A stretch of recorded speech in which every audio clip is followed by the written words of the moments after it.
Bonjour la belle diaspora, bonjour tout le monde, j'espère que vous portez bien mes belles. Ma belle, j'espère vraiment qu'aujourd'hui tu te portes bien.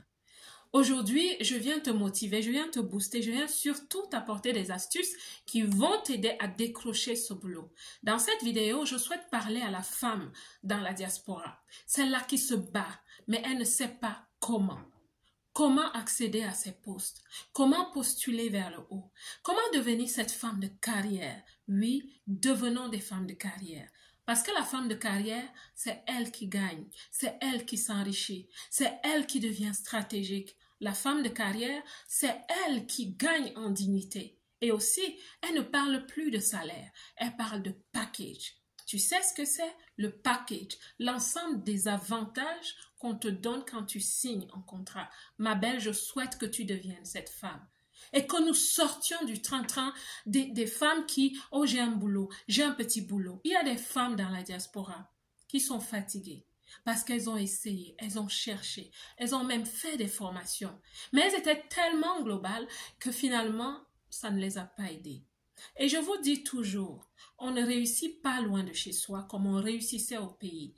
C'est pour ça que je t'encourage vraiment, ma belle, de suivre cette chaîne, de continuer à la suivre, de la partager, de liker et de laisser les commentaires. Mais aujourd'hui, nous allons parler de deux choses capitales. Ce concept va se dérouler en deux vidéos. Aujourd'hui, nous allons parler de deux couches que nous devons enlever, sur lesquelles nous devons travailler avant d'aller à l'entretien d'embauche. Dans la deuxième vidéo, nous allons parler de l'entretien d'embauche en tant que tel pour les femmes de carrière, pour les femmes qui souhaitent se positionner en entreprise comme des dirigeantes. Tu souhaites devenir manager, même superviseur, il y a un état d'esprit qui va avec. Mais avant d'en arriver là, ma belle, voici deux choses. La toute première chose, éradiquer les préjugés. Les préjugés font partie de notre psychologie, notre subconscient, et parfois c'est bloquant. Les pensées limitantes. Quand nous arrivons dans la diaspora, nous avons certains préjugés. Le tout premier préjugé, c'est que nous allons à l'Eldorado, où tout est facile.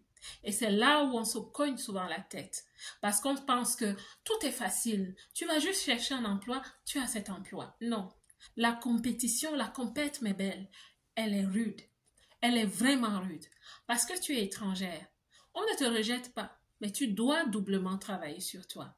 Donc, il faut éradiquer des préjugés comme cela. C'est toi qui deviens l'Eldorado, ma belle. C'est toi, ton identité, qui devient l'Eldorado. Les autres préjugés, c'est que je suis un cheval non partant. Énormément de personnes, je parle ici des femmes, sont comme ça dans la diaspora. Elles disent toujours, ah, tu sais, tu sais quand on va chercher du travail, nous sommes en compétition avec les natifs du pays. Et puis après les natifs, c'est les Américains. Après les Américains, le choix est donné aux Asiatiques. Non, après les natifs, c'est les Européens. Quand tu es en Europe, le continent, les Européens. Après les Européens, c'est les Américains. Après les Américains, c'est les Asiatiques. Et puis finalement, c'est nous. Est-ce que c'est vrai? Je ne sais pas. Mais énormément de personnes le disent. Mais je t'assure, ma belle, tu sais ce que j'ai fait de cela? Parce que je sais que je suis un être humain. Et parce que je sais que toute personne a besoin de côtoyer des personnes excellentes. Donc, j'ai commencé à travailler sur mes compétences universelles. Parce que j'ai compris que tout le monde aime le respect. Tout le monde aime les personnes qui travaillent bien, les personnes assidues. Tout le monde aime côtoyer des personnes productives, des personnes qui apportent de bonnes idées, qui ont de bons raisonnements, qui participent à la conversation autour de la table, qui contribuent d'une façon ou d'une autre, et de façon excellente même. J'ai commencé à travailler sur moi. Donc, ma belle, tu n'es pas un cheval non partant. Il faut enlever ça de ton esprit, te tenir debout et penser à d'où tu viens. Parce que la vérité aussi, ce que j'ai eu, c'est que j'ai commencé à travailler sur le capital que j'amenais, le capital intrinsèque que j'amenais de ma culture. Parce que non, je ne ressemble pas à une Européenne, je ne ressemble pas à une Américaine, encore moins à une Asiatique, je ne ressemble culturellement à aucune d'elles parce que je viens avec ce qu'on appelle unique selling point. J'ai des points de vente spécifiques, des points de négociation spécifiques que je mets en valeur et je les connais pour moi. Ma belle, tu dois chercher les tiens et reste jusqu'à la fin de cette vidéo. Je vais t'offrir quelque chose qui va vraiment t'aider. Donc, j'ai travaillé sur moi et je suis sortie des préjugés. Je ne suis pas une rejetée. Je ne suis pas tolérée. Je suis acceptée. Est-ce qu'on va me dérouler le tapis rouge? Non, ma belle, on ne va pas te dérouler le tapis rouge. Mais tu vas créer ton tapis et tu vas lui donner la couleur que tu choisis. Rouge, beige, blanc, tout ce que tu veux. Tapis en or, tapis en argent, tapis en bronze. C'est toi qui crées ton tapis, ma belle. C'est toi qui dois créer ton tapis. Personne ne va te le donner. Et c'est pareil pour tout le monde. Ce que nous ignorons aussi, c'est que c'est pareil pour tout le monde, pour toutes les nationalités. Simplement, ils ont peut-être des avantages parce qu'ils viennent des cultures qui s'assimilent un peu à cette culture où nous sommes venus, mais nous, on a un travail à faire. Donc, la toute première chose, ma belle, éradique-moi totalement ces préjugés. Voilà. La deuxième chose dont je vais te parler dans cette vidéo, c'est avoir une préparation adéquate. Quand tu vas chercher du travail, tu dois être préparé. Et tu dois être préparé de façon adéquate. Je t'ai dit, ma belle, on ne réussit pas à l'étranger comme on réussissait chez nous. Tu dois être adéquate. Tu dois t'adapter. Je ne parle pas d'assimilation, mais de t'adapter. Pour que tu sois cette personne qui a des compétences adaptées. Tu vas travailler sur ton CV, ton curriculum vitae. Parce que ton CV est ta vitrine, ma belle. Avant qu'on ne t'appelle, on a vu ton CV. C'est pour ça qu'on t'a appelé. Mais imagine avant même qu'on ne t'appelle, quand tu fais encore ta recherche, ma belle, travaille sur ton CV. Que ce soit au niveau de la forme ou au niveau du fond. Énormément de personnes ont des CV qui ne les représentent pas. Premièrement parce que, mes belles, plein d'entre vous, vous avez des compétences. Plein d'entre vous, vous avez des expériences que vous ne répertoriez pas dans votre CV. Parce que vous les négligez. Parce que vous ne savez pas comment les exprimer. Pourtant, vous avez fait énormément de choses. Et vous avez des trous dans vos CV. Avec beaucoup d'excuses. Non, j'attendais ma régularisation de papier. Non, je fais ceci. Non, je faisais ceci. Non, j'avais accouché et pendant 2 à 3 ans, j'étais à la maison. C'est de belles choses à raconter de ta vie, qu'à cela ne tienne.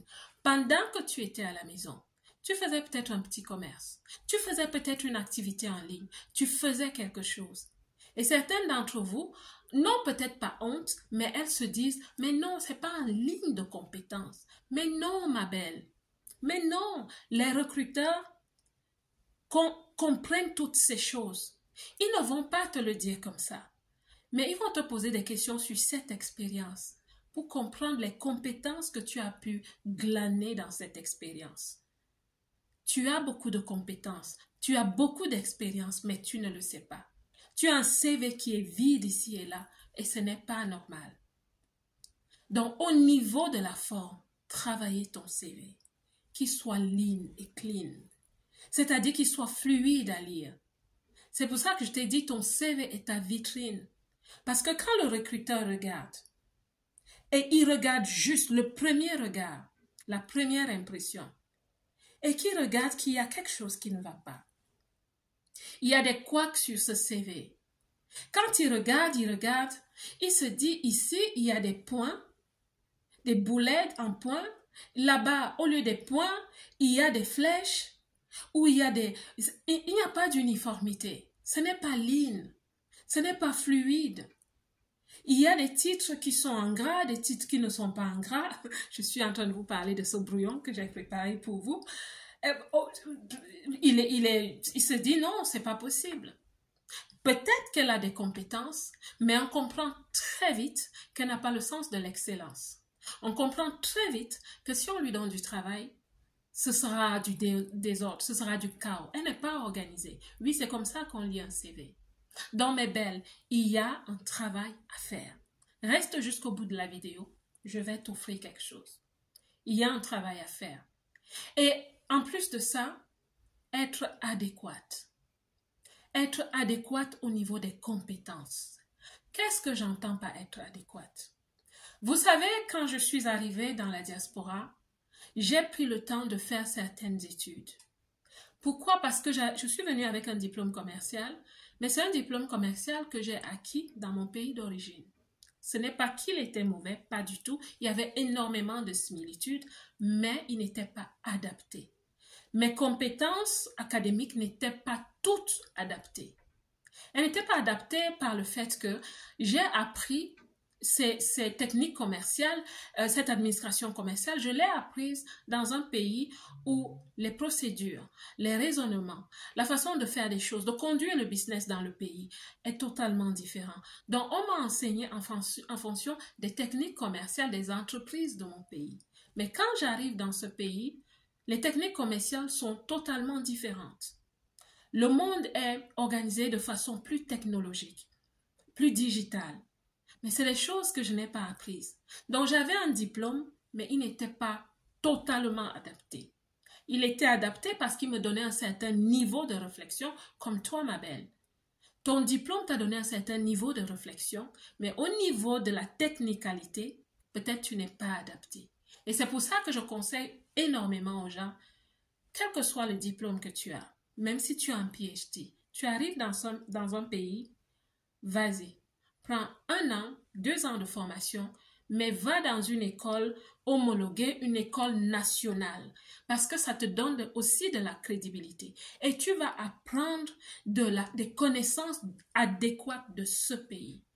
Et ce mélange va te donner une force, une valeur absolue, parce que tu viens avec des connaissances, tu apprends d'autres choses nouvelles, tu deviens une bombe. Oui, tu le deviens. Et quand on lit ton CV, on se dit, wow, this is the bomb, this is the one. Ma belle, je souhaite que tu sois excellente.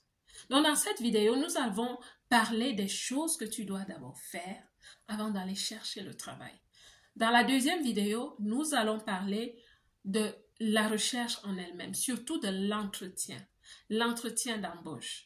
Tu vas me dire, mais on peut lire partout. Non, ma belle, quand tu viens d'ailleurs, il y a une façon de faire les choses. Il y a une façon de te présenter. Il y a une façon de faire tout ce que tu fais dans la diaspora. Il suffit juste de le savoir. La belle diaspora, ce que je souhaite t'annoncer, c'est que je suis en train de travailler pour préparer un groupe. Et dans ce groupe-là, nous allons faire des ateliers. Par exemple, comment chercher du travail? Comment travailler sur son CV? Je vais vous parler de ces choses. Ce sera des ateliers. Si tu es intéressé à postuler vers le haut, si tu es intéressé à devenir une femme de carrière, je vais partager avec toi des outils. Parce qu'on aura le temps. Ce sera un endroit où nous allons échanger. Ce sera un endroit où tu pourras poser des questions. Ce sera un endroit où je vais partager avec vous des outils. Parfois des tableaux que je vais vous donner à télécharger et à remplir. Ce sera vraiment pratique. Faire des vidéos comme ça, c'est bien, mais ça reste quand même un peu théorique. Nous allons passer aux pratiques. Et je souhaite surtout accueillir des femmes qui sont prêtes. Pas des femmes qui viendront là comme des poissons dans l'eau, qui n'ont pas beaucoup de vie. Je souhaite que ce soit un groupe où nous allons nous motiver. Moi, je vais vous motiver. Et vous allez me motiver en étant en activité. En étant des femmes qui réagissent, mais aussi des femmes qui comprennent. Je souhaite parler aux femmes qui souhaitent postuler vers le haut. Des femmes qui souhaitent devenir des femmes de carrière. Des femmes qui ont compris qu'en devenant une femme de carrière, tu transformes ta vie, ta propre vie, et tu réalises des projets. Et tu sors des cases des mauvaises statistiques. Je souhaite parler à ces femmes. Donc, dès que je l'annonce, ma belle, rejoins ce groupe. Nous allons faire un travail de fond. Nous allons être transformés et nous allons être femmes en entreprise qui passent de niveau à niveau, de gloire en gloire. Leveler professionnel. La belle diaspora, j'espère que cette vidéo va vraiment te parler et que tu vas la partager avec d'autres personnes. Laisse un pouce pour me dire que tu es passé là et que tu as apprécié, surtout que tu attends l'annonce de ce groupe. Que Dieu te bénisse, ma belle. Et moi, comme vous le savez, je vous aime.